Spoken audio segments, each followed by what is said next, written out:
Hey, MBG family. Hey, Shelly. I'm just trying to set up some stuff while you guys are jumping on.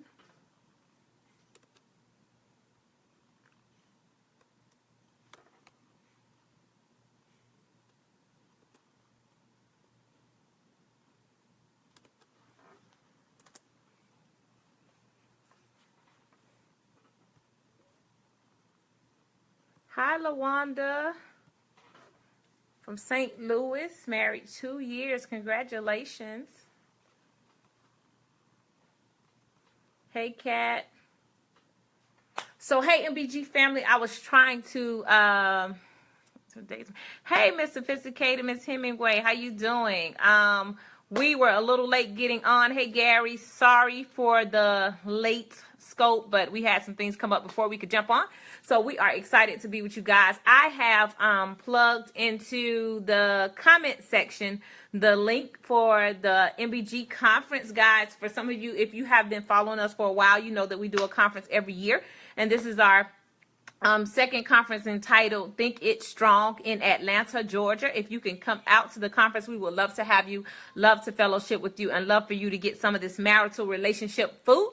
And so we put the link down at the bottom. Our early bird tickets are sold out. The early bird tickets were $20 and they're sold out. So the next ticket price is $30 for one person, or you can get 2 tickets for $50, so $25 a piece for couples, or if you want to bring somebody along with you. You don't have to be married or engaged to come to the conference. We would love for you to come to the conference if you're dating, single, or whatever, because a lot of people want to prepare for marriage once they're married, and it's good to be prepared before you even get married. It's good to know kind of what to expect, what to bring to the table, what to look forward to before you get married. So if you come out to the conference, it will benefit you as well. And we're teaching on power thoughts, the power of your thoughts to transform your marriage or your relationship, from our book that's soon to be released. And we had been teaching on it for the past couple of weeks. And so this week, God kind of threw us in a different direction to talk on cultivating marriage. And so if you guys are our topic, we are talking about cultivating marriage, the importance of cultivating your marriage, how to cultivate your marriage, when to cultivate your marriage. And so if you know somebody who could use this word, feel free to share it. Share it on your page, share it with somebody, invite somebody to come watch it.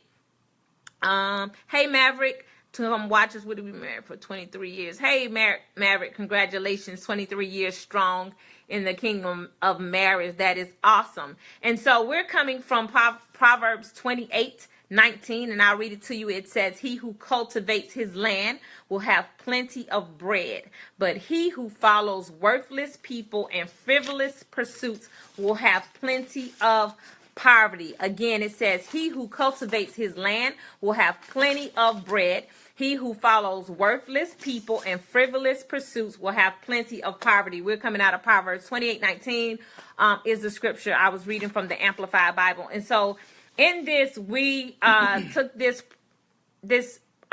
scripture and applied it to pretty much marital principles and cultivating your marriage. So we're dealing first with he who cultivates his land will have plenty of bread. Simply means, so what is cultivate? Cultivate means to develop, to put time into, to work with, to prepare, to use, those kinds of things. And so a lot of times when people get in marriages, they don't feel the need to cultivate. People think when they get married, they have arrived and they are there and it's done. Like they think when they say the I do's that everything is together and it's just there to work out. But you have to take time to develop it and cultivate it once you get married. I'm throwing it to you. It's on you. Where you left off at? Just talking about cultivating. Okay, like she was saying, that cultivating means to develop. And anytime you develop some, you're simply growing whatever it is that you are trying to develop. Just like a baby.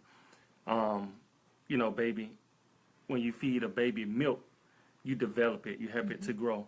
Same way with the land, just going from a physical aspect. Because we're talking about farmers, how farmers do to cultivate the land, how they develop the land. And most of the time, how this work is and what the importance of it is, you get the root down, you get the seeds down to the root. So you just don't scatter the seeds on the surface of the ground. When you cultivate it, you actually aerate it.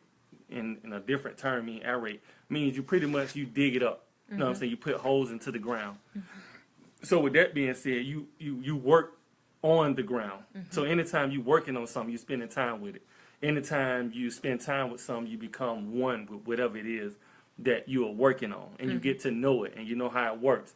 So the same way with farmers, when they are cultivating the land, they actually are developing the land. They're getting to know how the ground works, what need, you know, how far, how deep they need to aerate the ground to be able to get the seeds. They need to know the depth of which the seed will be able to germinate the best at.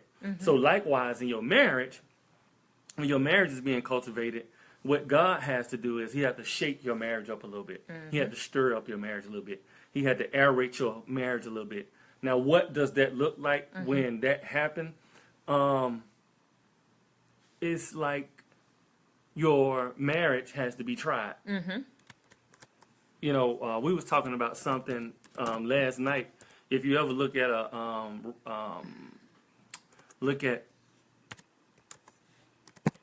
dressing, like $1,000 dressing. If you look at the label, it says shake well for better taste. Shake well for the best taste. So if you look at the bottle, you'll see all the ingredients sitting at the bottom. Yeah. And sometimes that's how our marriage is. The best, loving, caring emotion is all at the bottom. See, but when you shake it up, when you begin to shake it up a little bit, it brings out the best. It get to stir up all the good ingredients in the marriage. And so a lot of times when we're talking about, so let's start at the beginning, it's like some of what Ronald was talking about, the whole piece of cultivation. And so to cultivate your marriage, you first have to have some kind of sense of ownership. Like most people don't cultivate things that don't belong to them.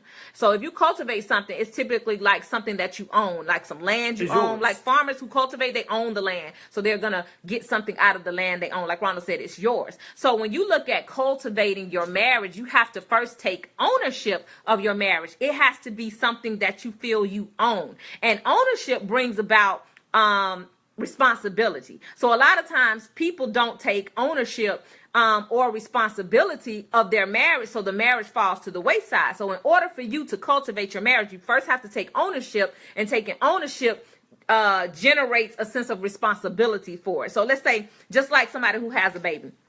When we have kids, a mother and a father have something, they feel like that child is theirs. Pretty much they take ownership of that baby. And so in the ownership of that newborn baby, they know that they have the responsibility to cultivate the child into becoming the best that they can be, into feeding the child, into providing for the child, into nourishing the child, because they have taken ownership of that. It's the same thing for your marriage. A lot of times people don't take ownership of their marriage, so they don't take responsibility, so they don't cultivate. Your marriage is your responsibility, and not one-sided. It's the responsibility of both individuals. So we both have to work as husband and wife to cultivate the marriage and cultivate the relationship. Especially if you want it to grow. That's why if you ever drive through a neighborhood and you ride past a few yards and they have some real green grass, and then you ride on up the street and you see the person, you know, with patches in their grass, leaves all in the yard, as if they don't care about the yard. Most of the time, those people are renting the property. Yeah. So it's no need to cultivate the grass. Yeah. The yard. It's no need for it. Yeah. I don't really care. I'm just here for a period of time. But when you are in it for the long haul, you want to make sure that it look good. Yeah. You want to make sure it's edged good, just like with your marriage. Yeah. When you're in a marriage that, you know, you love the person and the other person love you, and you can see longevity with this person, you want to take care of that person. You want to cultivate with that person. You want to, you know, making sure that you're taking care of the needs of that person. Yeah. But anytime that there's no emotional attachment in that relationship, there's no need to cultivate. I mean, it's no ownership. Exactly. I mean, it don't belong to me. Yeah. I'm just simply borrowing whatever it is. Yeah. That's just like when you go get a rental car. Yes. You would drive that rental car like crazy. Yes. You know, you'll back it up any kind of way, you'll speed in it. But when you get in your own car, what you own, you don't press the gas too hard. You know, you don't turn real. You know, you don't do all that stuff. So very true. that's going to be the difference when Yeah. you're taking ownership of something. Yeah. Because when you take ownership of something, you take pride Yeah. in what you own. Yeah. That's why when something being taken away from you, or stolen away from you that you own, you tend to get a little aggravated. You tend to get a little angry about it. But when you're just a rental car, you just call the people and say, hey, somebody stole you guys' car. Yeah. And you don't feel no kind of way about it. It's not yours. It's not yours. Yeah, it's not yours, so you don't have a responsibility to it. And a lot of times people don't realize anything that does not have, that somebody does not own or have ownership about, typically it's abandoned, it's neglected, it's unprotected, it's malnourished, and eventually it dies. Think about it. When you have abandoned dogs, when you have animals that don't have an owner, typically they are neglected. Typically their needs are not met because they have no one taking ownership of being responsible to provide their needs. That's the same thing in the kingdom. We come to Christ and we give our life to Christ because he is our provider. He is the sustainer. He has ownership of us. And we know that he created us. So we belong to him. Now, in belonging to Christ, we know that God provides everything that we need to sustain us, to prosper us, to take care of us, to heal us, because we belong to him. So it's the same thing for your marriage. When your marriage belongs to you or it belongs to your spouse, you take ownership of it. So you are responsible for feeding it, for growing it, for tearing down those things that don't need to be in it, for tearing down those things that are toxic to it, for putting up barriers around it to protect it. You are responsible for those things. And that's why it's so important to understand, just like the scripture says, he who cultivates the land has plenty of bread. What is plenty? Plenty, when you look at the definition, simply means a large or sufficient amount or quantity, more than enough. So it reminds you of the scripture where it says, I come that you may have life and have it in abundance. So God comes that we may have life and have our marriage. And part of your life is your marriage, if you're married, or your relationship, or, or your relationship, or your fiance, all of those things. So that's part of your life, part of your marriage. And so if God wants you to have abundance in your life, that is relative to your marriage. He wants you to have abundance in your marriage. And this scripture backs that up. When you cultivate your marriage has plenty of bread. Bread is what is there to sustain you. And bread can be a lot of things. Your bread could be plenty of communication. Your bread could be plenty of forgiveness, plenty of love, plenty of patience, plenty of trust. It is whatever you need to sustain it and make it thrive. You are provided, or you have that because you have taken the time to cultivate your marriage. Somebody have a question? So when a spouse abandons the marriage, what do you mean, Demetria? So when a spouse abandons the marriage, what do you do? Is that what you're asking? Like, what do you do in that situation? I mean, I think it's, I don't know what the question is, but just reading it, I think anytime something is abandoned, it dies. When you don't, when you abandon flowers and you don't water them and they don't get the proper sun, it will die. Yeah. If you abandon your car, it's probably going to get towed and sold. So anytime you abandon anything, when you abandon your spouse emotions, what happens is that emotion that your spouse once had, it begins to die. Yeah. So that's where the infidelity piece come in at. So anytime that you abandon anything in life, it dies. When you abandon your job, you lose your job. So it's a loss that comes with abandonment. Nothing really good comes out when you abandon anything. Yeah. Whether it's your relationship, whether it's communication. If you all of a sudden just abandon communication within your relationship or in your marriage, that marriage or that relationship dies. Yeah. Because communication is going to be the lifeline of your marriage or relationship. Yeah. So abandonment is death to me. Yeah. It is. And a lot of people abandon for a lot of reasons. Go ahead. No, you good. No, go ahead. Because I was trying to get to a point, but I ain't have it like in my head. So if you got something, go ahead. No, I was just going back. I just want to go back a little bit when we were just talking about how cultivate means to develop. And develop is taking ownership. Ownership runs you into, being responsible. Now, being responsible requires you to work. It requires action. It requires you doing something. And this is where a lot of people fail at because nobody want to put in the work. Absolutely. Everybody want the blessing or the success of something, but nobody wants to go through the process. Nobody want to go through the preparation stage to get to the blessing of the end of the road. Yeah. But nobody wants to do that. So a lot of times, this is the reason why people don't buy a house, because buying a house is going through a process. Yeah. You know, it's a process that you have to go through. Yeah. Taking ownership. So it's easier for me to sign a paper, a lease, and pay my rent, and be done. Versus going through the process of making sure my credit is straight, making sure I got this in place, making sure, because one of the things they look at to see if you're responsible. Yep. This is what your credit says, that this is a responsible person, that you can trust this person. Like in a marriage, what makes a marriage great is this person say, hey, this is a responsible person. This is the person that I can trust, I can be with. Yeah.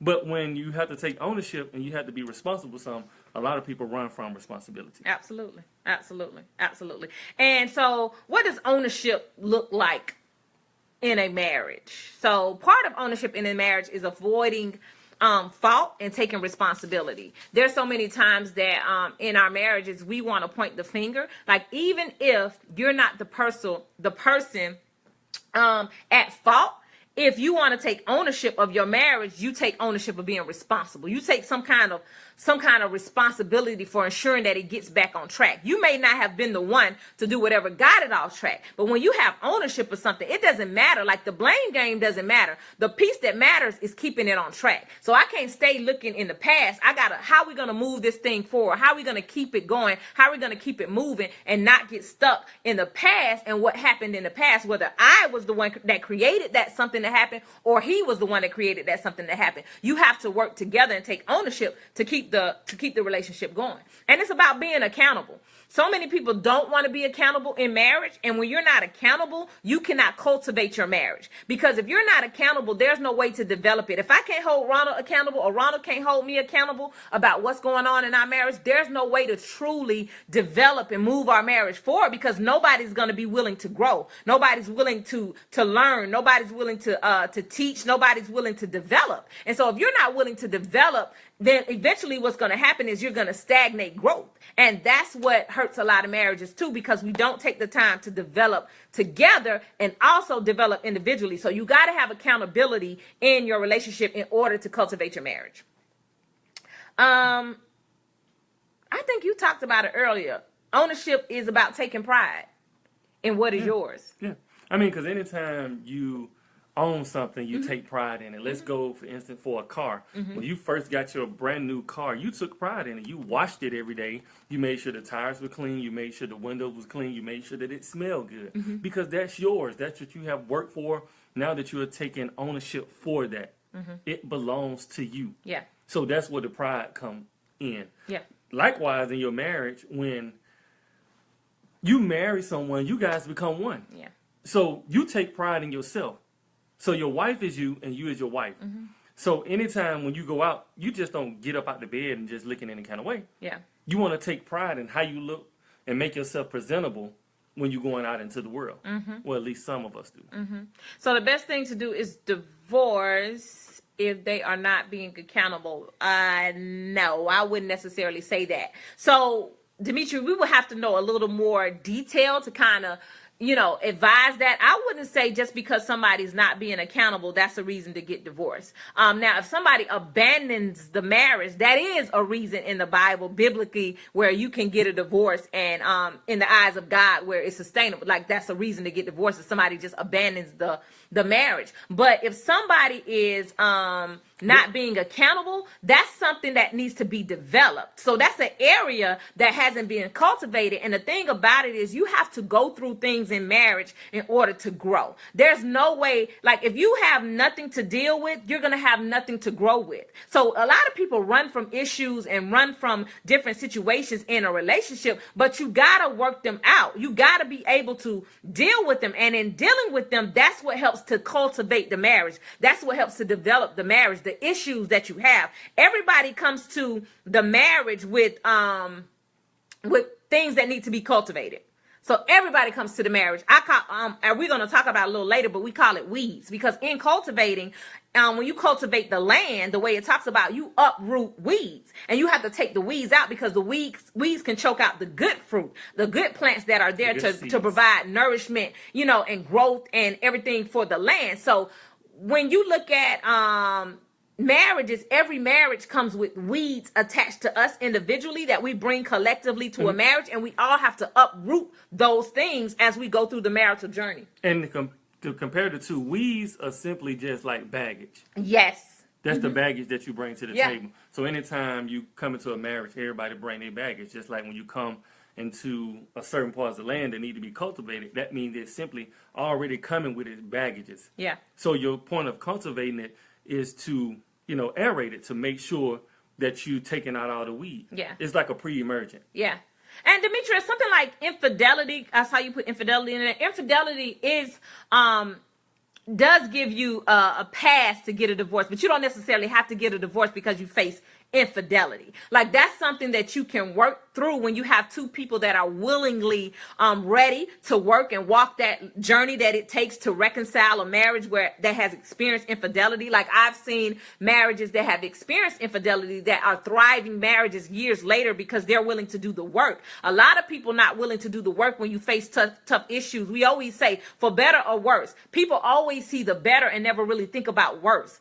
Like, when you truly think about the word worse, it's something that, like, beyond what you possibly could imagine happening. That's what you're saying I do to. That's what you're saying I'm willing to work through with this person. A lot of times marriages can't move forward if you have somebody that's not willing to work through it. But if you have two people that are willing to kind of fight for the marriage and work through whatever and go through that process of healing and restoration, God can do it. And you also got to have God in it working with you. Well, I think with the infidelity piece, there's two ways I look at it. Mm-hmm. For one, I think you have to get to the root of the problem of why is this person, what's causing this person to behave in this manner. Mm-hmm. Or two, if they're just the person character and they're just who they are, those are signs that you saw in the beginning. Mm. And you chose to ignore those signs. Mm. So I blame you on that end.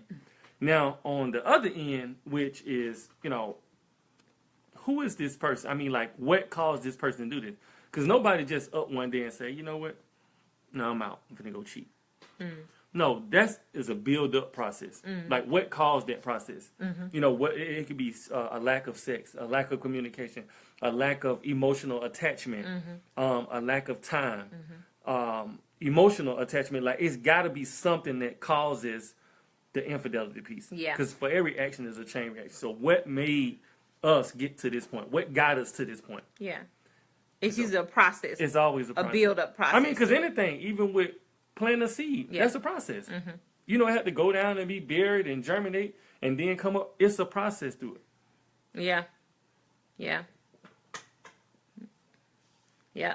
That is so true. And so we're talking about cultivating your marriage. For those who just jumping on with us, we're talking about what you need to cultivate your marriage. And we're coming out of Proverbs 28:19, which says, he who cultivates the land has plenty of bread, and but he who follows worthless people and frivolous pursuits will have plenty of poverty. Now, the thing is about the cultivating, it's a blessing in it. Mm-hmm. It said, he who cultivate the land will have plenty of bread. Mm-hmm. So it's a blessing in cultivating land. It's a blessing in communion with the land. It's a blessing when you commune in your marriage, when you become one within your marriage, when the building process of your marriage. It's a blessing within it. Yeah. So that's why the Bible said, he who cultivate, he who develop, he who work, he who commune on the land, will be blessed. Yeah.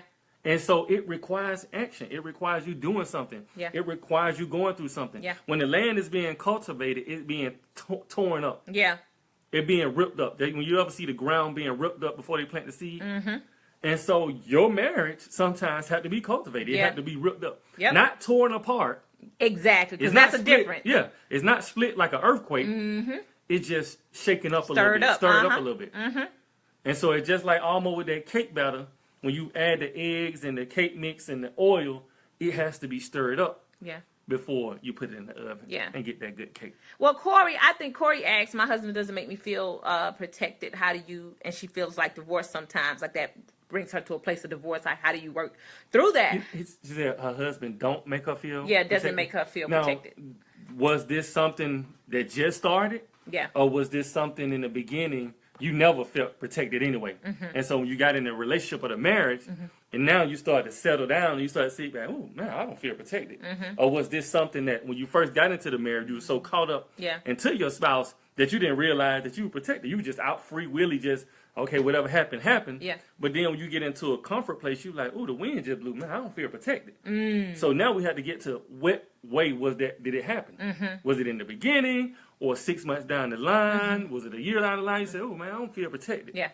So how did it happen? Yeah, because this is the thing. So like Ronald is saying, is it something, if it was something that was there before you married him, now you have to give it some time to actually cultivate that. And so if this was happening prior to the marriage, that's something, that's a skill set that he didn't have. So now you got to work with him to cultivate that. I always felt this way even in high school. Okay, so Corey, that was something that was always there. And this is what we always tell people: when you marry people where they are, and where you have an issue that you don't address and you marry them anyway, in a sense, you say this issue isn't a real issue. So if I'm dating someone that is cursing me out, and verbally abusive to me, and you know what? I marry him anyway. In this season, even though he's verbally abusive, I marry him and I expect him to change the behavior now because we're married. That's not going to happen. And a lot of times when we do that, we give a pass. We say, look, this is not enough. This behavior is not enough for me not to marry you. So to them, it's not that serious. But then when we get married, we expect something different. We think the title changes the way things should be, and that's not the case. So if you were dating him in high school and you didn't feel protected by him, even at that time, I'm thinking high school, he's a little young, he's a little immature. He may not have been able to do that. But now you got to really start to have that conversation and ask him, like, what makes you not feel protected? What situations have you been in where you feel like he should have acted in another way to show his protective nature? At what points do you feel vulnerable? You got to start having those real conversations with him and say, look, babe, this is what I need from you. This is what I need. This is what protection looks like. Because you may be saying, I don't feel protected, but what does that really mean to him? Like, you got to be able to break it down to a layman's term for him and say, babe, when XYZ happens and you don't do P, this makes me feel unprotected. You got to give specifics. You got to address it when it happens. You don't let it linger and build up. And then all of a sudden you arguing about something else and you blow up. Well, you don't even protect me anyway. Like, you can't do that. You got to sit down in good times and say, babe, let's have a conversation, and just really dialogue with your spouse. That's what communication is about. And that's what cultivating is about. That's what we're talking about now. If you can't have those honest and true and real conversations with your spouse, you will lose the moments where you can really truly cultivate and build your marriage and make it grow. Well, I think a lot of time, it starts from the beginning. A lot of people don't have real conversation with their spouse from the beginning.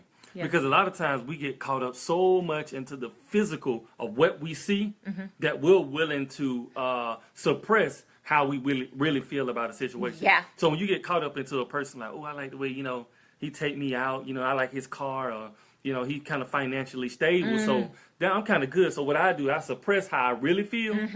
But when we get married, I know things going to change. And then when you get married, you feel like, no, he's not really the person I thought he was.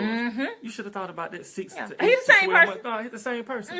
And so he doesn't know no better because he haven't been checked on what you feel wasn't protection. See, but if you would have came in and had a real conversation from the beginning and checked that situation from the beginning, either one or two things would have happened. He would have fell back, or he would have stepped his game up and said, you know what, no, man, I ain't mean it like that. Because ain't nobody, and that's why you have a situation where people like, man, ain't nobody never told me like that. Because it's okay. If I go into a situation and I curse around my friends, it's okay. If I go to work and I cuss around my co-workers, it's okay. If I begin to cuss around my wife and she don't say anything, my significant other, and they don't say anything, it's okay. If I curse around my kids, and it's not a problem, well, this okay. So nothing is wrong with me, the way that I'm talking, the way that I'm handling business, the way that I am when I'm at work, because that's my language. So if nobody ever checks me about that situation, guess what? I think it's cool. Yeah, it's my norm. But if it bothers you and I love you, I will begin to change that, action or what, not just only with you, but then I go, hey, man, do I be like this way when I, they'll be like, you do this a lot. But that's not right. And the kids, if you ever sit down and have a real conversation with your kids and allow them to voice their opinion, kids will be honest with you. Yeah, you hurt my feelings, but you got to be You got to be ready to take it. Yeah. And so kids will do that. But Yeah. a lot of times we don't give the kids that voice. Yeah. Shut up. You don't know. You don't tell me. I'm grown. So what happens is, like what happened in a relationship, shut down. Yep. You shut down on your spouse. Yeah. If your spouse come at you a certain way Yeah. and they don't give you a chance to voice your opinion, guess what you're going to do? You're going to shut down. You're Yeah. not going to speak. Yeah. And then this where infidelity comes in and play it, because now the person at work, like, oh, come on, let's talk. You okay? But you don't get that at the house where you wanted it. Yeah. Or with your spouse where you want to be treated that way. Yeah. So, of course, so example, if I was to get in an altercation with a man, he would let me argue with that man and not step in, drop of a dime, and handle it. Okay, so I'll say I see that two different ways, because I would see, like, first, what would bring you to a point where you straight out arguing with a guy, like, in the street? Like, I mean, it would really have to be, like, for me, this is me, because I think you also have to know your spouse. Sometimes it could be even worse for you to take it to that level and he gets into an altercation with this guy, let's say, because we excited, we emotional, and we going in on something that we could step away from and it not even be that serious. So let's say you take it there, he gets involved and something happens to you or him. Then where's the benefit? I would see that much more so like, hey, babe, okay, relax. I'll handle this back up. It ain't even that serious. If it's something that you can walk away from, that he can pull you away from, because a lot of people want to excite things to happen, and then things go real left field, and they have what they didn't expect to happen. So sometimes it's better to create peace than it is to create fury. And so your husband, I'm not sure what his demeanor is, but he could be a laid back guy, a relaxed guy. If your life, to me, at that point, is not in danger, he may be like, hey, babe, all right, come on, let's go ahead and see, like, calm down. Now, if you're somebody who you don't control your mouth, and he ain't got no control over your mouth, and he's told you before, like, babe, it ain't that serious, calm down, you going, and you are like that, then possibly he also may step back and say, I'm gonna let you be, since you want to be like that, I'm gonna let you be like that. You see what I'm saying? So because I don't know the totality of the circumstance, I'm just looking at it from a lot of different ways. Now, if you're out in the street with your husband and somebody just comes up and smacks you on the butt, and you like go off and your husband doesn't say anything, to me, that's a whole different situation. But if it's something very little, and you may be a little hot-headed, and you get into it, then I think that's a different issue. And it's not so much your husband's issue, it's a lot of your issue. So it really just depends on the situation, Corey, to get a little more understanding of what may be happening. You see what I'm saying? Or why he doesn't step in those moments. But I was going to say this because a lot of people think that marriage is a finished product. They want to get in marriages that are finished. Like, they want to get in relationships that are finished. Like, we ain't got to do no work. I done came to this thing perfect. You perfect. Let's live this perfect marriage. Marriage is not a perfect place. You never enter into it perfect. Marriage is a place that is to promote growth. It's supposed to cause you to grow. It's supposed to cause you to be better. It's supposed to cause you to dig deeper. It's supposed to bring you closer to your spouse, closer to God,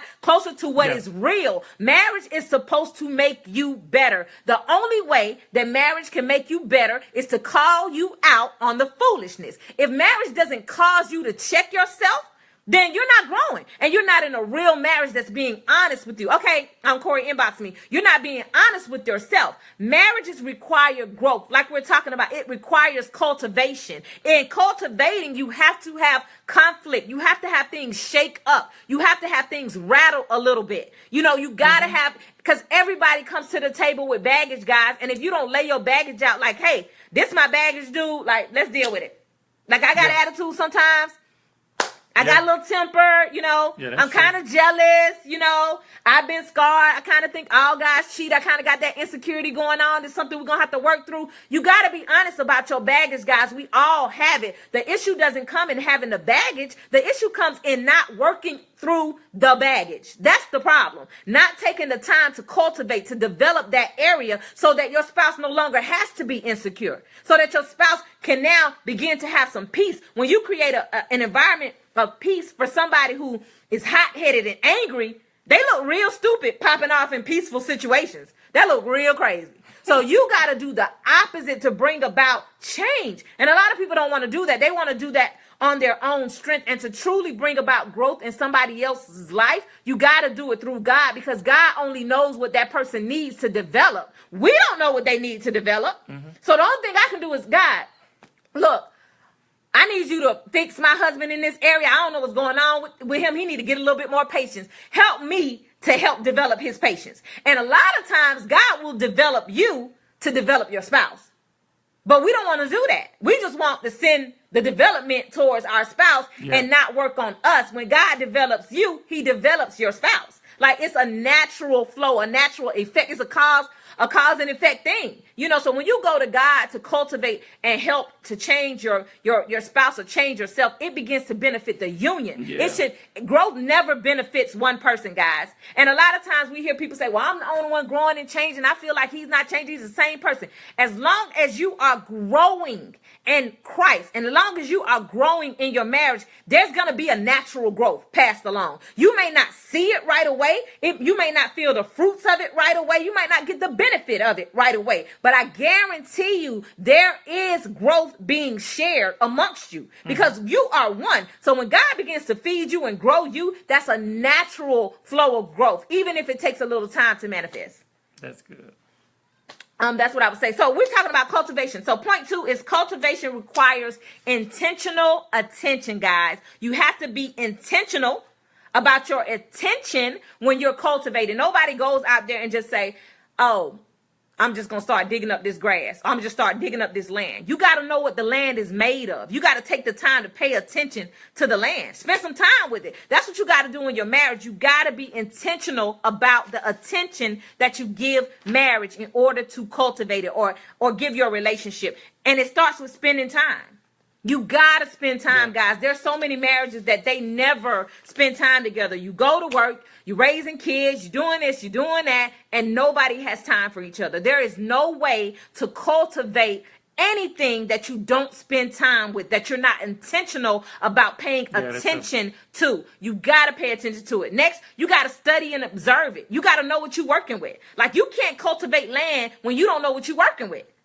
If I don't know what's in the land and what needs to be fixed and what the soil is made of, you don't know how to cultivate it. You don't know how to develop it. You don't know how to do anything in it if you're not taking the time to pay attention to what is there. So you got to study your marriage. You got to observe your marriage. You got to observe your relationship. You got to take the time to spend time with each other so you can learn each other. And then you also got to care for it. So many people don't care about the marriages that they are in. When you lose caring for something, you lose the protection of it. You lose valuing it. You don't value it. Like, things that we don't value, we throw to the wayside a lot of times. Like, if I have items that I feel like are valuable, I treat them a little different. I handle them with care. Yeah, you put them on the hanger. Exactly. You put your clothes on the hanger, and then you the shoes that you really like, you make sure you line them up in your closet. But the shoes you really don't care about, you kick them things off, you throw them in the corner. It doesn't matter to you, especially like your work shoes. Nobody really take care, especially if the guy worked in a sewer drain. He's not going to take care of no work shoes. See, but when you really, the shoes, your gaiters, or your red bottom, you put them back in the box when you take them off. Because where your value is, your care is. Or I meant to say where your care is, your value is. So what you care about, you value. And you see that. Like, you can tell people that value their children. You can tell people that value their marriage. You can tell people that value their jobs, their careers, that value their beliefs, that value who they are, that value themselves. You can tell all of those things simply by how they care for themselves, by what they put into themselves, by what they allow around them, by the time and attention they put to detail about themselves. All those things matter. And so typically when you see a marriage, you can tell if a marriage is valued by either spouse by how they care for it. And then, there you go, Wallace, where your treasure is, so is your heart. Absolutely. And so you got to be able to care for your marriage and pay attention to it and spend time cultivating and doing all those things. And so the biggest point we wanted to make, too, about cultivation is it requires weed control. That's point 3. Point 3. And this is a huge point. It requires weed control. What is weed control? Mr. Weed control. Oh, let me see. How can we put this? Where can we start? Because this actually, we're probably going to hang here for a minute. Because the weed is very dangerous. Weeds are, in a marriage, weeds are those things that linger around that try to choke up your grass or choke up with your seed. Candace said, I have no weed control. You got to get you some, Candace. Candace, don't do that for real. Don't do that. I'm going to deal with you, Candace. Don't do that. Exactly. No, but you do have to have weed control. Yes. And so what happens, just in the natural weed control, it controls the weed. It stops the weed from growing.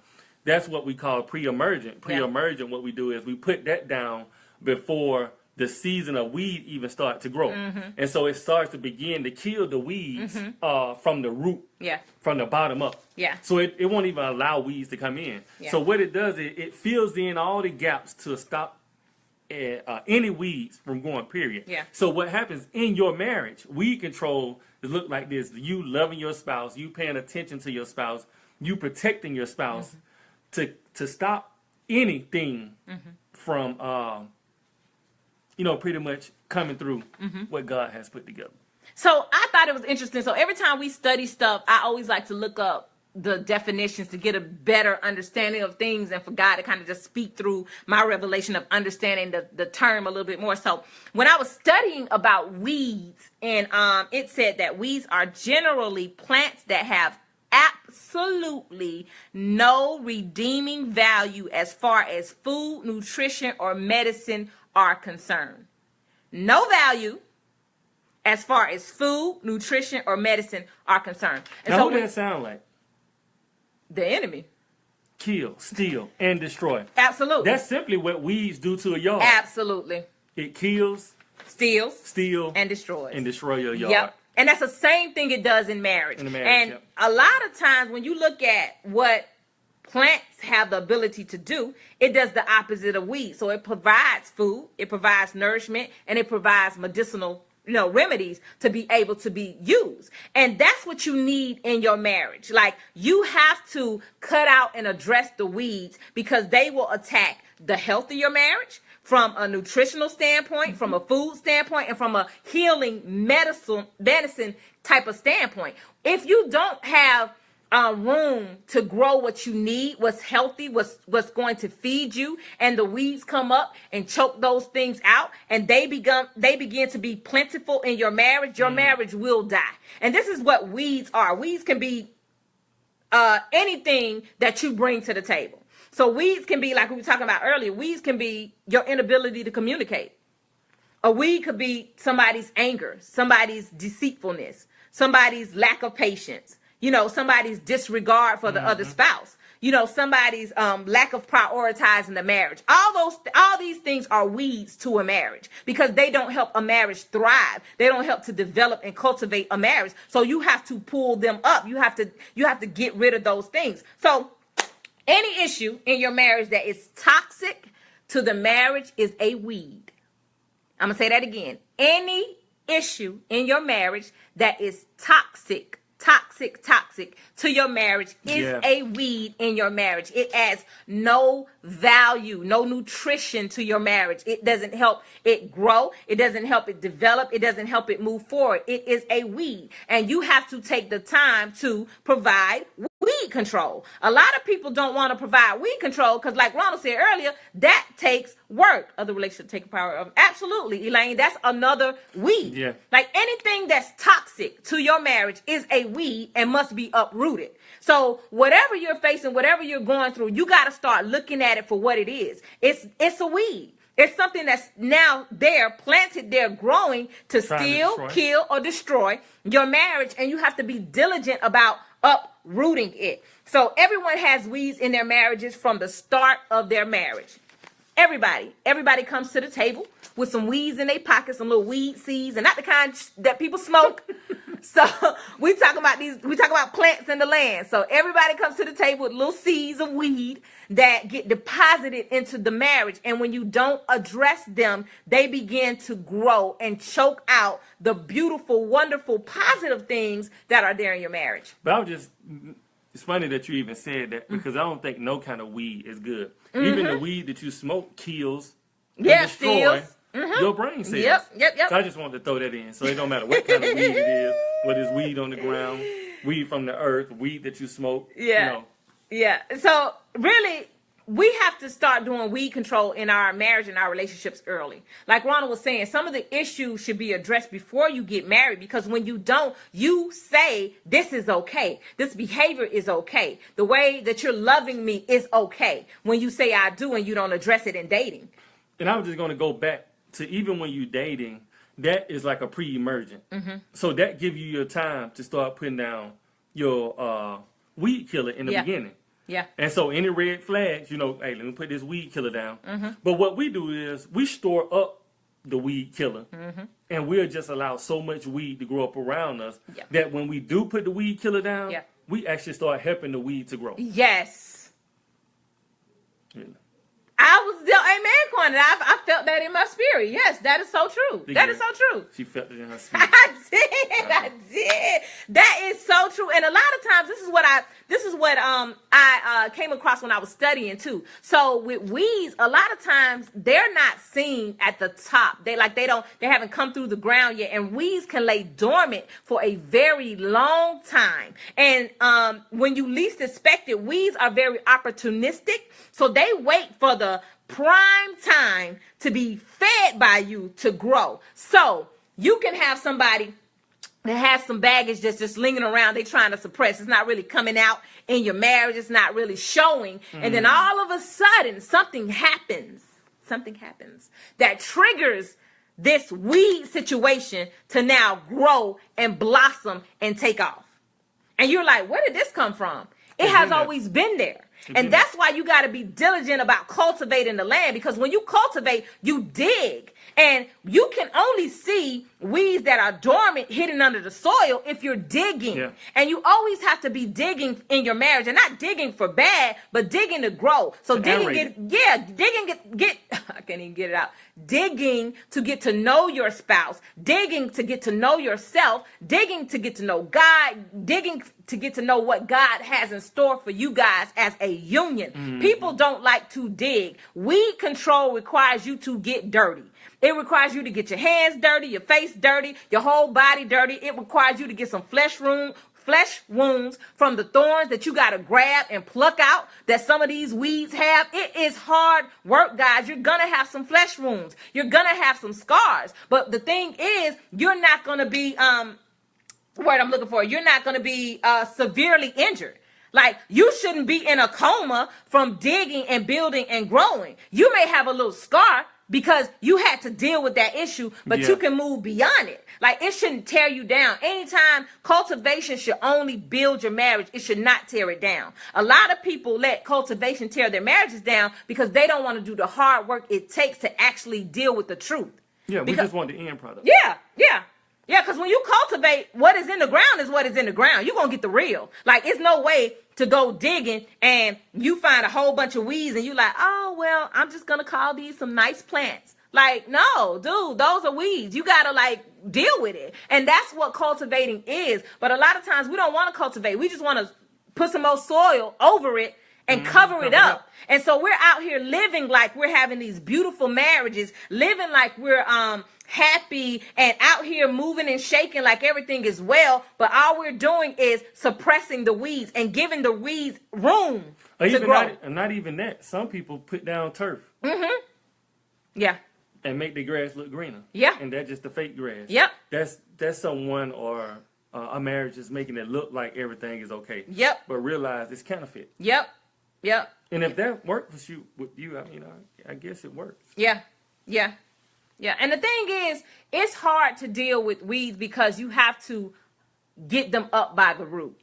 Like, people, like Ronald was just saying, people don't want to get to the root cause. Like, so we can have an issue and we can deal with the issue at surface level, and then the issue comes again. No, because getting to the root requires you to work, like you were just saying. It calls you to dig. Yeah. And some people don't want to dig too far because when you digging up on the in ground, there's going to be some rocks. Like, God, you know, this rock right here. There's going to be some stones. You know what I'm saying? There's going to be a lot of roots. There's going to be a lot of stuff that when you start digging that you didn't know that was there. I mean, it ain't like you out on the beach and then you take a little shiv and then you just keep digging, you're gonna get sand. Yeah. No, when you really start digging, you come across a lot of stuff. Yeah. Some old bones, some Yeah. rocks, some metal. Yeah. Some stuff. Man, I didn't even know this was here. Exactly. How did this get here? Exactly. But that's part of, what I'm saying, getting to the root of the problem. Yeah. But don't nobody really want to get to the root of the problem. Absolutely. Because getting to the root causes you to face Yep. that situation. Yeah. And seeds really don't grow when you got a lot of rocks No. underground. No. And it causes you have to be vulnerable. Like, that's the number one thing that we see when we coach a lot of couples or counsel a lot of couples. We see the lack of vulnerability. No, Like, nobody. if you can't be vulnerable in your marriage, where can you be vulnerable at? Like, where can you be who you truly are? Where can you find and grow if you can't do that in a marriage? Marriage is a place of vulnerability. That's the place of growth. That's the place where God is supposed to feed you and feed your spouse. That's the place that you're supposed to be able to be open and Naked. yes, naked. Not ashamed. Not ashamed. Naked, not ashamed. And not feeling like you're going to be attacked or judged or, degraded. Like, all of those things. So many people have up protection walls in their marriages that they can't be vulnerable. So they can't do the cultivating. They can't do the digging. They can't do the working it out together because we're not willing to be honest about who we are, where we are, what we are, and why we are what we are. Well, I think a lot of people, the reason why a lot of people have scars from, previous relationship Yeah. or marriage. Yeah. So it caused them not to want, shy away from being, open in Yeah. that sense. Yeah. But, at some point, it's all about taking chances anyway. So if you really love somebody, you got to be willing to take a chance on that person. Yeah. But I think you've said it best because you've said on other scopes that you have to dig down before you can build up.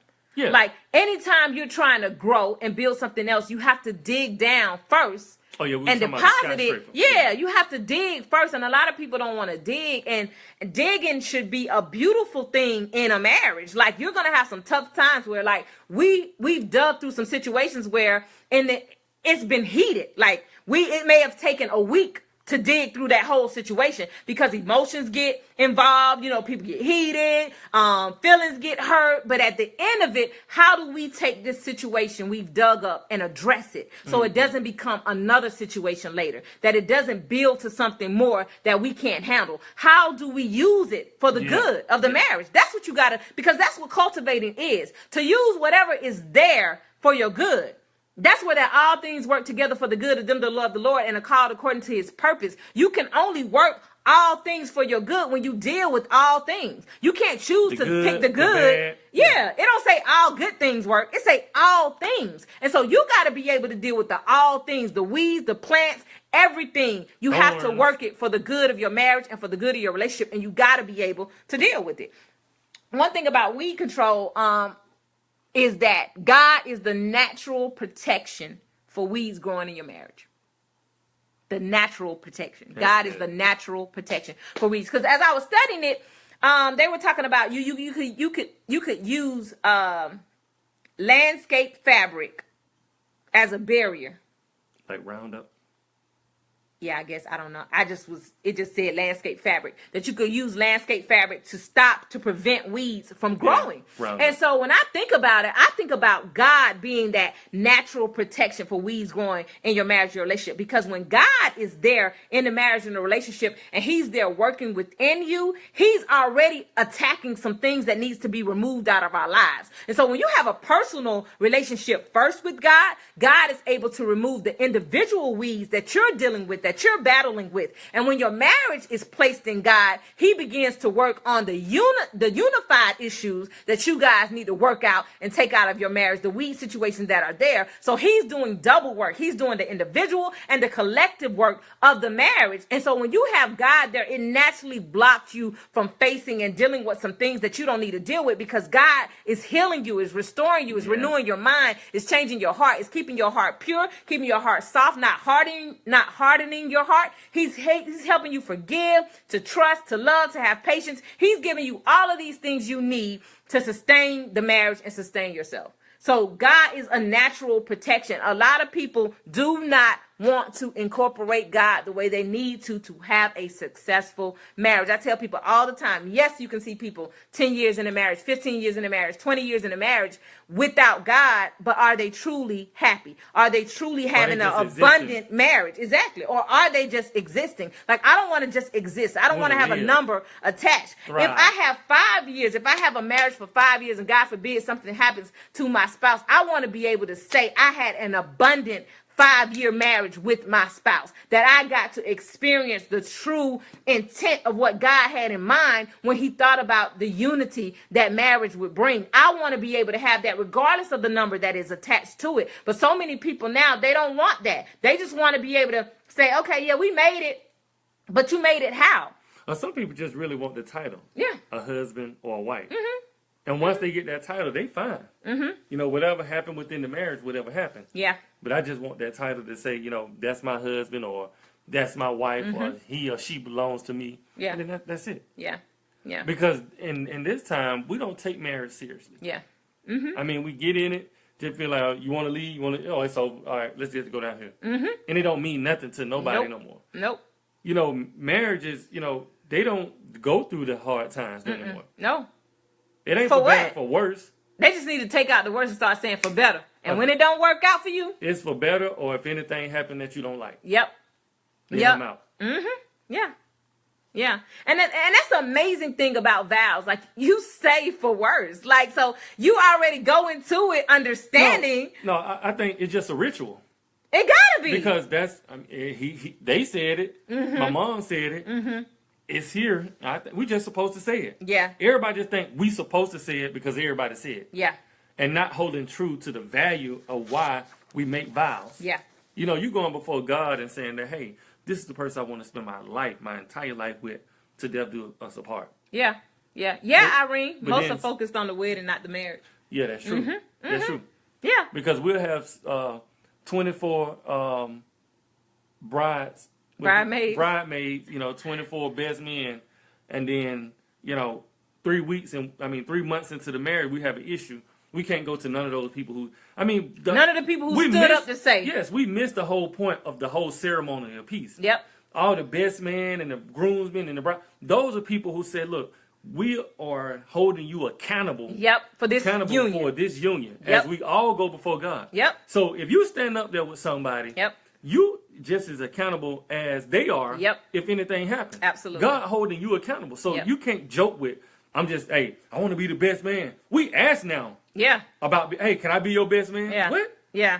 No, you have to earn the best man spot. Because people don't understand the weight of it. The weight of it, yeah. Absolutely. It carry weight. Yeah, it does. And that's why, you know, a lot of times we talk to people, we tell people, even when we coach them, like, we're coaches that if we begin to coach you, we like part of your marital circle automatically. Like, we're not ever going to be solo. We're for the union. And so in getting us for the union, we're going to hold both people accountable. Like, it's about the marriage making it. It's not about the blame game. Like, we can deal with the issues, but how are we going to move forward if the goal is to move forward? And like Ronald said, that's the whole point of marriage. That's the whole point of the ceremonial piece, to have people that say, hey, I have your back. For right from this time forward, the way you guys are coming before God, I am there for you. We are there to be a support, to be a shoulder to lean on, to hold you both accountable to what you vowed before God. But now it's just a dress-up show. Yeah. It's to come get the good food, the cake, you know, to dance a little bit. That's what marriage is about now. It's not about building that marriage circle and really having people that are standing with you to say, hey, I got your back. Like, we are here for you if something happens. And that brings us to this other point. But he who follows worthless people and frivolous pursuits will have plenty of poverty.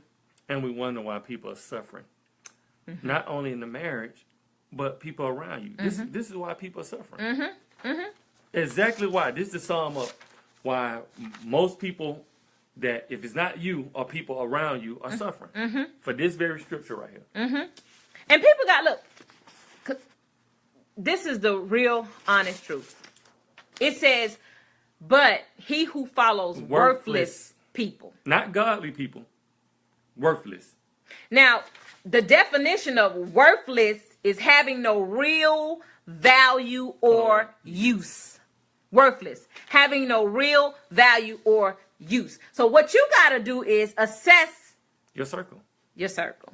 because some of you guys are losing your marriage following worthless people. Losing it. Mm-hmm.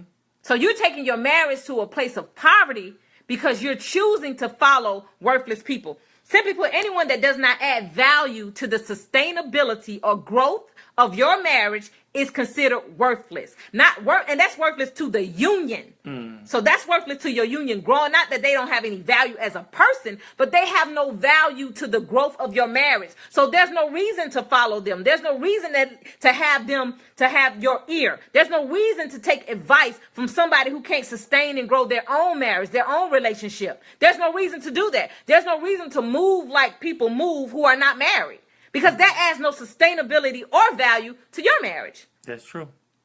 Listen, how do you deal with a man who has no goals, no drive, no vision, still after almost 10 years, what opposite of the wife?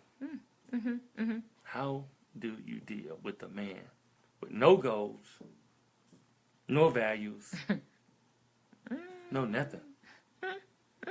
How do you deal with a man like that?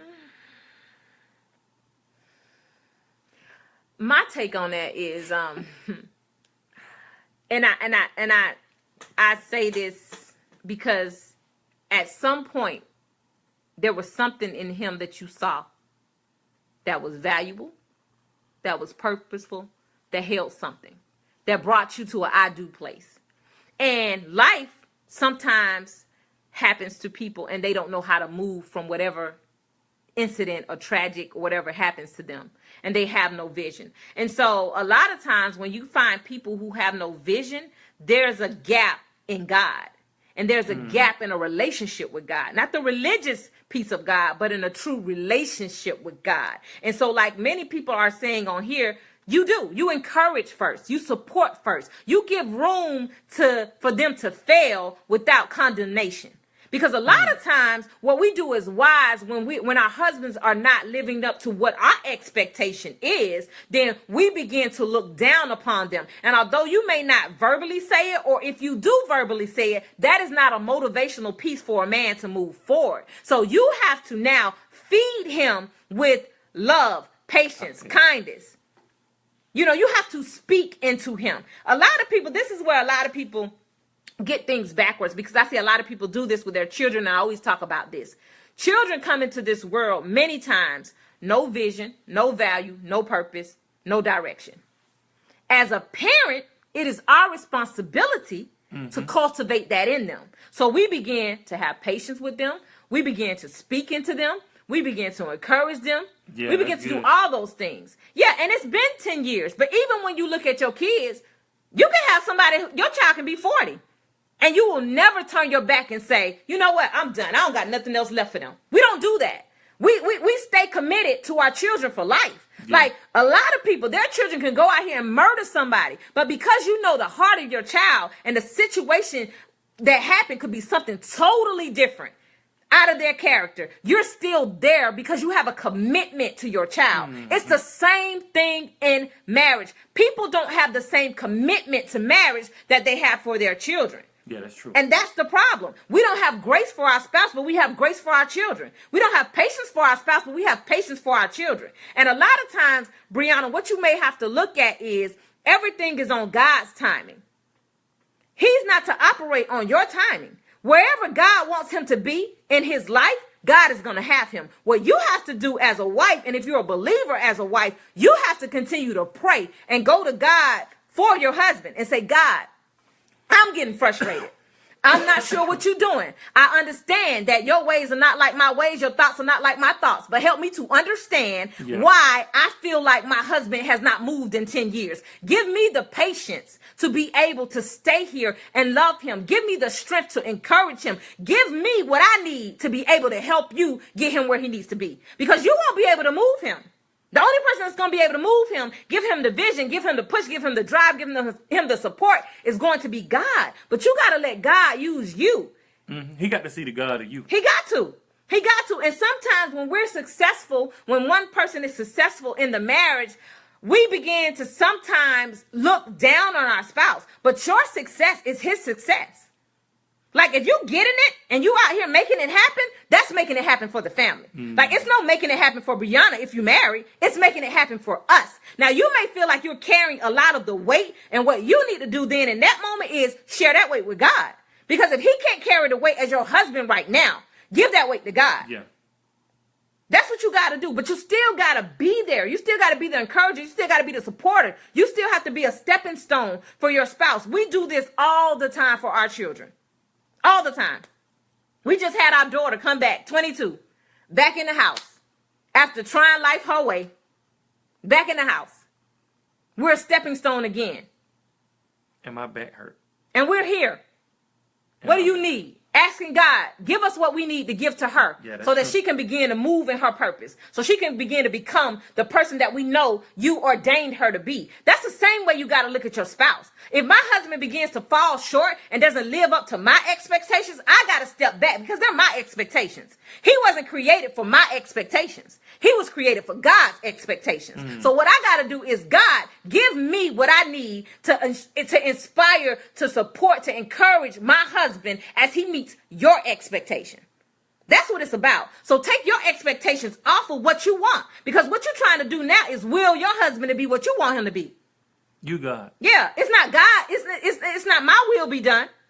It's your will be done on earth as it is in heaven. So you got to let God's will come into your marriage and let God touch your husband and move your husband. But I would say pray for that patience, Brianna. Pray for God to change the way that you see your spouse. Right. Pray for him to give you the type of love that you would have for your children, the type of support, that you would have for your children. Yeah, for your husband. Because there's no way that you made it 10 years. And this is what we do too. A lot of times in marriage, we'll have one person begin to move and become successful. But when you're married, there's no way for one person's success to truly be the responsibility of that one person. And I say that because I've done it. Like, I went to school in my marriage twice.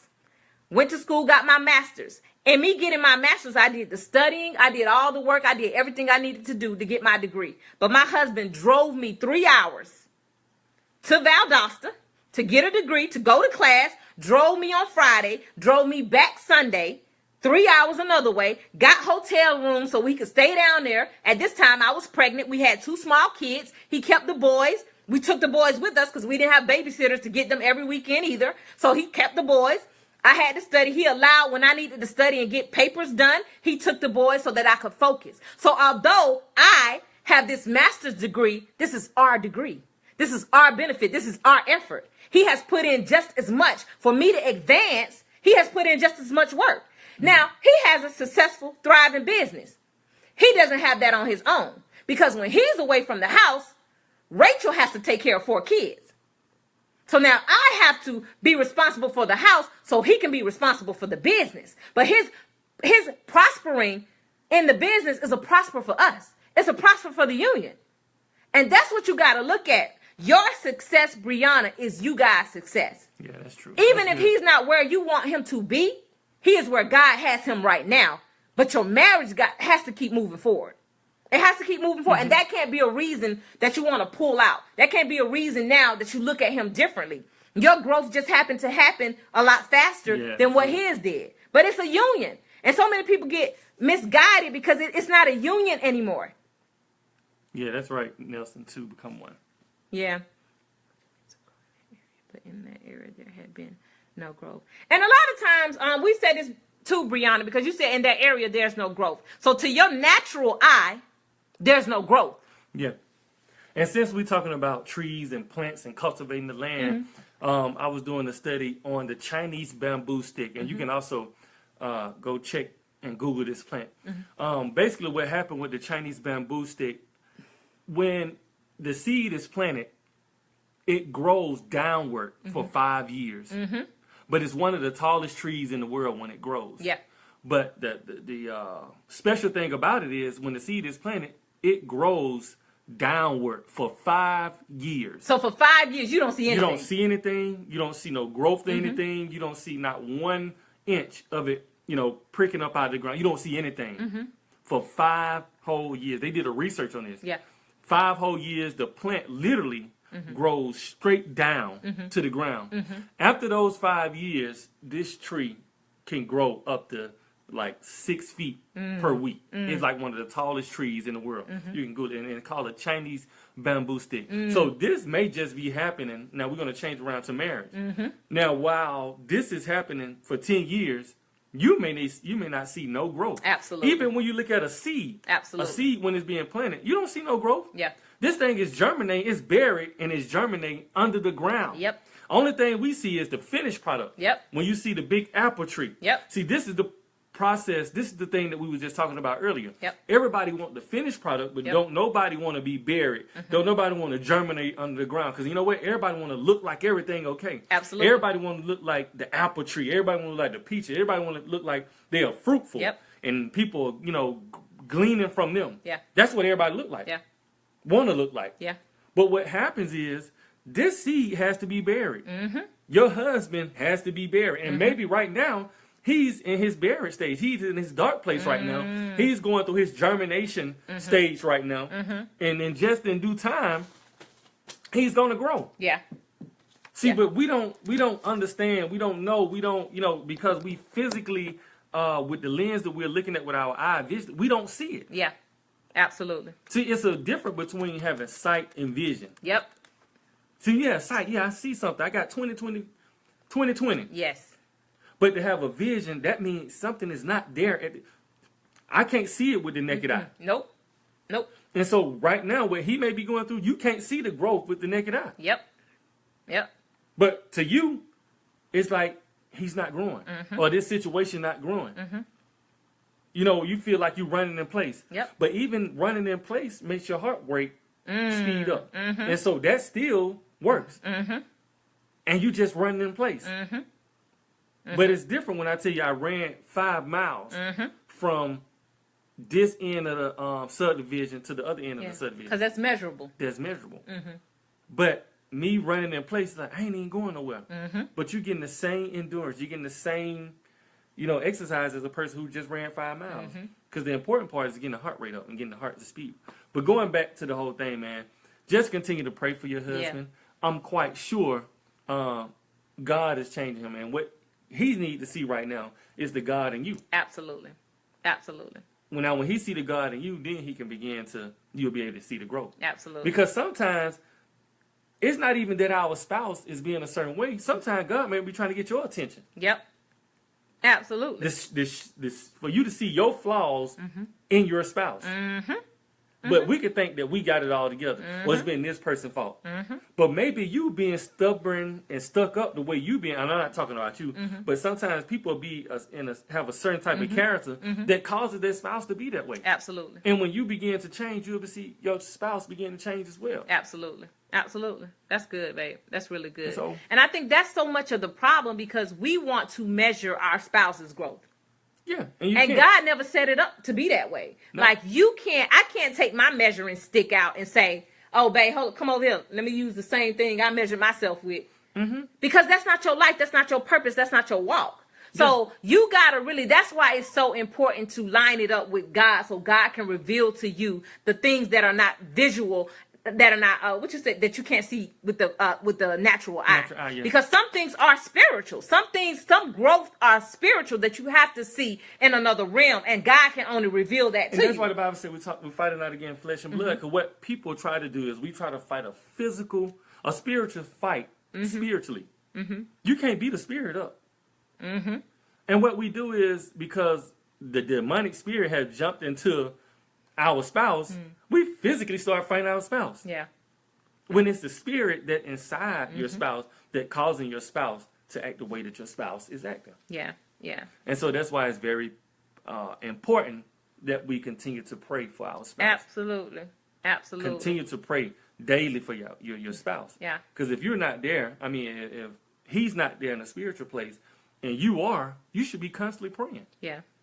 Yeah. Because the enemy going to attack the weakest link anyway. Yeah, yeah. But it's so much attack that goes on with marriages that I just think people don't have a true understanding of what it is to stand there and to say, I do, through thick and thin, through better or worse, for sickness and in health. Well, even when we look at the word patience, patience is just not just waiting. No. Patience is going through the long suffering.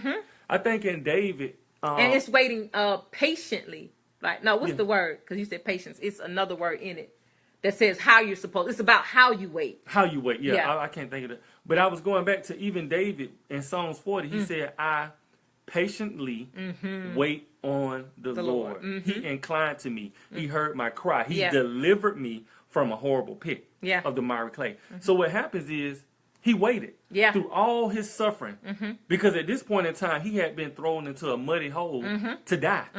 So sometimes your relationship, your marriage has been thrown into a That's muddy good. hole That's good. of the miry clay, and that was like a deep hole that they would throw you in to like pretty much to bury you alive, because there's no way to climb up on the side of the mud. Yeah, 'cause it's and just- pretty you much just you're slip just it. gonna just die. And so a lot of times our relationship is in that situation. But he said he just patiently waited on the Lord, and he cried out to him, and he delivered him from that. Yeah. And so if your marriage is going through that, just be patient. Yeah. That means going through the long suffering, Yeah. going through the long hours of praying, going through the, arguing, the fussing and fighting, and going through all those things which holds within the process Yeah. to get to the outcome. Yeah. You have to deal with it. Yeah. Absolutely. Piece of work. Both male and female must put God first. Absolutely. Oh yeah, Tamika. that's the key. It absolutely That's the key. is. It And when absolutely you is. don't put God first, this is where you don't get through that process part. Because what happened is when you don't put God first, you put yourself first. Absolutely. And so when you start putting yourself Absolutely. first, you're like, oh, I did this. I brought us through. Yeah. So that's why God sometimes keeps us in that stage of our marriage. That's good, babe. Because if I allow you to come out now, you're going to think you did it. Yep. So what I'm going to do is until you start putting me first and know that when I bring you out, that it was me who brought you out, Yeah. I'm going to keep you here. Yep. Yeah. So that's why. Because you want the praise. Because you want the praise. And it's somewhat, but some not a bad thing because we are made in his image and we like praise. Yeah. But you got to learn how to channel Yeah. that praise Yeah. to God. Yep. And Yep. not take that praise. Yep. Because we all like for somebody to clap for us. We like the We like, applause. oh, man, you good. Look at how he's so good. We all, Yep. everybody, we all like that. When Yep. you do something good, Yep. you want to be praised for You it. want to be acknowledged. Yep. You want to be acknowledged for it. Yeah. You want to be lifted up. Yeah. That's why he said we're made in his image Yeah. and his likeness. Yeah. So Yeah. why you think when, your head swell up when somebody tell you how well you have done? Acknowledge him in all our ways. In all Absolutely, our Wallace. ways. Absolutely. And he'll continue to direct our path. Absolutely. Absolutely. But when you don't acknowledge him and you start making your own path, you straight on the first class flight straight to hell. Absolutely. Absolutely. Going at 200 miles per hour. Absolutely. So, man, we were talking about cultivating tonight, guys. We appreciate you guys joining the I thought scope. we were just going to do another hour. No, we couldn't get our other points. We had No, we can get them out. we 'Cause had my like wife, let me tell y'all something. She loved to talk. I do. It's part of my calling. I really, really do. I really, really do. Thanks to Tamika. Yeah, she got a calling on her life, the talking ministry. And we're gonna set her up on some scopes where, you could just jump in at any time of the day from 6 to 6. Really? And you can catch her talking. No, I got other stuff to do. Like, So please no, but join us for the talking ministry. You can talk. Really? What? Really? The talking ministry. No, we're not having the talking ministry. No, we're not having the talking ministry. You are. No, but guys, we appreciate you guys But we're gonna tuning do a in part and 2. joining in. Yeah, we got to do We're a part definitely 2. not finished, but we're gonna do a part 2 so we continue because we got a few more points that we Yeah. want to try to hit before we close out. Yeah. So we won't make it a series, but we'll just probably do a part 2 to kind of just try to finish up. Yeah, and so if you weren't on the scope earlier, we were talking about the Married by God conference. If you are in Atlanta, can get to Atlanta, we would love for you guys to come out and join us on October 14th. But we enjoy watching you guys together. Oh, thanks, Morgan. We would love for you guys to come out to the marriage conference with us this year. It's called Think It Strong, the power of transforming your marriage or your relationship by the power of your thoughts. So it's going to be a great, great, great, great, great conference. We're going to have Pastor Sean Cook there, our other good minister friend Emmanuel Amuzu there, and as well as us. We're going to be doing a little teaching on Thinking It Strong, and hopefully we will have our book there, the newly released book, Think It Strong, Transforming Your Marriage and Relationship by the Power of Your Thoughts, available too. And so those tickets are on Eventbrite. I did drop that link in the comments there for you guys, but it's also on our page. Our early bird tickets are sold out, so we only have regular price tickets now. You can get couple tickets for $50, that's $25 a person, or you can get individual tickets for $30. You don't have to be married to come out to the conference. We want those who are single, dating, engaged, or married to come out and fellowship with us and have a good time and just get some marital food, something that can help you take it and grow and utilize it and cultivate your marriage with. That's what we're looking to do. Help you just sustain your marriage, build your marriage, and really think about the thoughts that you deposit into your marriage and into your relationship, because they have the power to truly, truly, truly affect the type of marriage and relationship that you have. Oh, I was just thinking about something. I just got the topic to the next scope after we finish this. What you got? And we're probably going to do a series on this, but I was just giving the topic for the next scope. And it's going to be called, How Long Have You Been on Your Knees? How long? Why your topics always got to be like two-way topics? Like, No, it's not. It is a two-way topic. How long can you be on your knees? Or how long have you been on your knees? And what is it going to be about? Explain it. Prayer. No, because prayer is a powerful thing. Absolutely. And simply, I think a lot of us do need prayer. Yeah. And so, and a lot of us need to learn how to utilize it in our marriage. That's why I said. Yeah. It is important. I think that'll be a great topic, because even when we do 30 days of prayer for our marriages, every time we do it, occasionally we get attacked, like spiritually, like we go through some insane things when we're just really going to God about marriages in prayer. And so anytime that you begin to really take your marriage to the throne of God and place it at his feet and say, God, move in my marriage through prayer, you're going to come up under attack. But the prayer brings you closer into a place of covering of God. It says he who dwells in the secret place of the Most High. You know, so you got to bring your marriage to dwell in the secret place of the Most High God. You got to bring prayer in your marriage. You got to be able to utilize it. It's such a powerful tool that he gives us to be able to really protect our marriages, to really guard our marriages. It's there for everybody to use, but so many people don't use it. But you got to be able to effectively utilize marriage. And I think that'd be a great topic, babe. I mean, I'm really excited about that one. That'd be a good one. Yeah. And we'll start, throwing out little points. Stay tuned. Stay logged in to Married by God posts. So I'll be throwing some posts out throughout the week, just about being on your knees. Yeah. And we're going to be giving some MBG tickets to our conference away for free. So if you have not subscribed to our Married by God website, please go and subscribe to the website, as we will be pulling people randomly who subscribe this week, who are new subscribers to our page. That's marriedbygod.org. So if you subscribe this week, we're going to randomly pull a couple of people to give free tickets to the conference for if you live in the Atlanta area, or if you're willing to travel and come hang with us in Atlanta. So just let us know and share the page. Yeah, we'll love for you guys to be there. It's going to be powerful. We had such a great time last year at the conference, and we're expecting this one to be just as good, if not even better, just to see God move. So we love you guys. We hope you guys have a great rest of your week, a great night. Continue to work on your marriage. Continue to cultivate your marriage. Understand that God is there to cultivate it with you. You can do all things through Christ who strengthens you. So use God, because he's there to be used for you to build up your marriage in a way that he can use it for his kingdom. When you allow God to build you up, you can allow God to move in your marriage. You can allow God to keep your marriage. And so we love you guys. Hope you have a blessed time. See you next time.